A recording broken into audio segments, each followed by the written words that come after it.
Hi everyone, it's Nadia, Jake, this is Sedona, this is Buddy, and Babu is downstairs sleeping right now. He's too cool for us. But today we're going to talk about Deadpool and Wolverine. We just came out of theater not that long ago. We just saw it, and we, as always, don't talk to each other about it. I am so interested in what you have to say, and I can't wait to tell you my thoughts because you have a thing against Ryan Reynolds. But would you like to go first? Shall I go? No. I'm going to be careful in how I approach this because I do have that Ryan Reynolds bias. I don't like a lot of the movies he's in. Deadpool was fine, when it first came out, but I've seen too many Mint Mobile ads on YouTube to to really have much of a fondness. You can't judge that with this. I know, but I'm talking about my bias here. So I went into this movie with pretty low expectations. I really wasn't looking forward to it. I had a feeling I wouldn't really like it. Given that I'm sort of a hater, I actually kind of like this movie. Kinda. Was that not enough for you? I love this film. Oh my god. I would rate it 9.8 out of 10. Oh my goodness. That's too It high. exceeded my expectation in so many different ways. There are some pacing criticism that I have that I need to really get into the spoiler to talk about. I didn't expect too much out of this film. I didn't know how they were going to work together. You see those Regal ads right before you watch a film and then they're in it and I'm like, I would say this movie is definitely like Deadpool is Marvel Jesus. I think he revived so much of the MCU because it's gotten stale and this one was just fun, good times. I do wonder about longevity of this film because I think that this film references a lot of what's currently going on and I do wonder how it will age. But I'm not concerned about that because I'm not looking at this from 10 years from now. I don't think the movie's concerned about that either. Yeah. There's a strong sense that it's just like irreverent fun and kind of taking the piss out of the latest Marvel era of multiverse stuff and just and it is really breaking the fourth wall, as they say in the film. Well, you've seen the other Deadpool movies, right? I have, and it's been a while. Yeah. And I didn't like them as much as I like this one. And same. This is my favorite Deadpool for sure. Yeah, and it's so interesting how if you I'm a huge fan of Loki, the show. I love how they integrated what happened there in that timeline to this movie. A little bit of a continuity going from one, I guess, that show to this movie. So you'll see TBA, you'll see time travel things, Matthew McFadden. Mm-hmm. Mr. Darcy, Tom Wamsgans. Yes, love Succession. So loved the fact that he was in this. I thought he did a great job. He's a pretty big role. He does have a pretty big role. And Ryan Reynolds, I think, did a great job. Hugh Jackman. He was great. He was my favorite part of the movie. I thought Emma Corrin did a phenomenal job as a villain. Can't really talk about that until the spoiler section. I love the references of old film. And there are a lot of what do they call it? Trails, eggs. What do they call it? Egg hunt? Trail eggs. Easter eggs, thank you. There are a lot of Easter eggs in this film. So there are a lot of cameos from different people. It's just a lot really hard to say about what I liked in the film without getting into spoiler because you guys will be mad at us because there is just from the very start. So let's just talk about. I think the movie gives people what they're expecting because this whole movie is very self-referential, especially about this era of Marvel, about Disney acquiring 20th Century Fox, about Marvel getting all of these Fox characters, the X-Men and everything. So it's like a very meta thing. Obviously, it's Deadpool, but more so than ever, I think. There's a lot of stuff that I imagine audiences wouldn't even pick up on as jokes unless you're really keeping up with the trades, You have to be an MCU fan and you would have to keep up with previous films and at least know the dynamics overall. But at the same time, you also don't because the movie is it talks to you. The main characters talk to you. So easy for them to explain to you and a little bit of exposition while being self-aware about it, about what's really going on. So if you haven't seen any of the Marvel films before, if you've only seen a couple of them, don't worry about it. I would still go watch it. Honestly, the only big issue that I've had was the pacing in some parts. But other than that, I really had a mediocre expectations for it. Felt let down from the MCU and for all the recent ones. Like I was really excited for Thor in the last film, and that was such a letdown. I feel like And the so- movie is in a big apology. You can almost feel Kevin Feige behind the camera going like, "We're cool. Like you guys like us. We acknowledge that this stuff we've been doing hasn't been that good." Well, and I love that because it wasn't like trying to pretend like anything else. It was very self-aware. And I really admired that. And it's just such a good time. They reference like the early 2000s as well.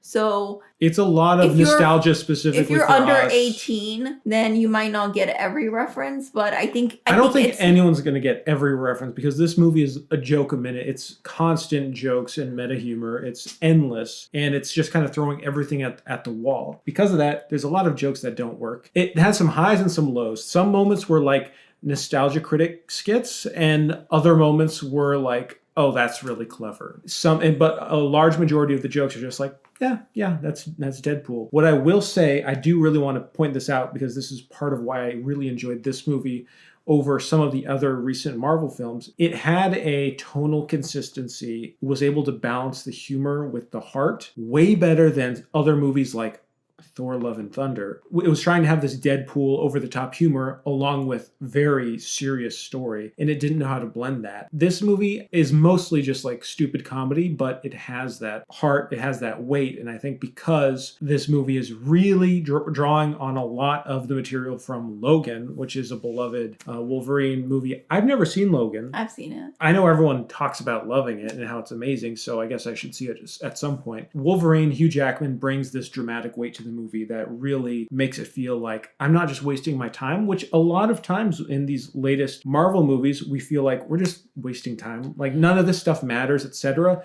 And I think this movie worked best when it focused on just Wolverine and Deadpool on their relationship. It has all the humor, but it still felt like, oh, there's something there. It's not just empty completely. It's not a direct comparison, but when you're talking about it, it does remind me of Thor Ragnarok, because of the duel between Thor and Hulk, but it's not direct comparison because Hulk appears midway through the film and it's really Thor's arc, and Hulk is more of a secondary character. But this movie, it's a great ensemble of cast, and yeah, what would you rate it? I give it like a 6 or 7. Okay, we're getting divorced. Can we get into spoilers? Whoa, hold on. What was that part you said? We're getting divorced. All right, let's talk about spoilers. I mean, I would recommend seeing, especially if you're a fan of Deadpool already, you're definitely going to like it. If you like Marvel, you'll like it. And if you're like me, just kind of ambivalent and tired of it all, it's an all right time. It's a great time. You're going to love it, and you better watch it. So let's talk spoilers. 3, 2, 1. Spoilers. Okay.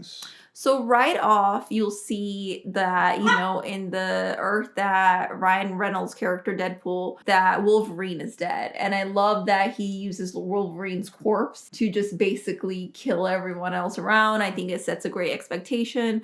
And then I love seeing different types of Logans in different Earths and seeing how they vary. It kind of reminded me of Loki when he goes into the void, and there's like different types of Lokis, different looking Loki. So it's very similar to that plot line in that episode of Loki, season 1. I would say what I didn't like about it, with the pacing, is that there's some that really felt like it was just moving from action to action. Then you lose purpose of what they're exactly doing. Like the story kind of twists around and everything. So I felt like they were putting action as a priority rather than the storyline itself. And I was okay with that because I'm like, this is a dumb story anyways. Like, well, we're not here for the story. I think it worked for the most part. However, I was aware of it, especially when they were in the void. It was funny too. Like they get into the Honda van, and then there's a lot of advertising for products. Fight, then they make up, and then they fight, kind of thing. And it's like, I thought you guys were going this way or that way, and it kind of just goes back into the villain. It almost had this quality of like family or like home movie or just like a skit of like a corporate skit making fun of themselves. It was very much like that. And I also loved how they made fun of like different characters. Like Thor made Chris Hemsworth made a little bit of a cameo where, in the predictable or in the future in TBA, Ryan Reynolds sees that his character is like dying in Thor's arm, and then he keeps having like dreams, and he wakes up saying Thor. I thought that was really funny. I love how Chris Evans makes an appearance, and we all think he's Captain America. Highlight of the movie. And then he's actually from Fantastic Four, which is the Johnny movie that Storm, he did a long time ago, and then the way he dies, it was just awesome because he was my favorite cameo for sure. It was just like very unexpected and surprised, and it was just great. And the way he dies with all his I was rolling my eyes a little bit when I saw him because I'm like, oh man, they're bringing him back, like come on. And then the second I saw his haircut, I was like, oh, they're doing Johnny Storm. Oh, you knew it right away. Yeah. The ending is not that much of a surprise because Deadpool, he wants to make the sacrifice, and he's like trying to, put his hand on antimatter and matter, whatever. Obviously this is not called Deadpool. This is called Deadpool and Wolverine. So Wolverine's going to have some part in it, especially because of his past, of how he was not a hero. There's no way that it would do him any justice if he wasn't going to take an active part in the grand finale of it all. So I like how they held hands and were able to kind of destroy the villain together, because the villain, she is phenomenal. She's pretty intimidating. I thought for a villain, she's Charles Xavier's sister. And she's just a psychopath.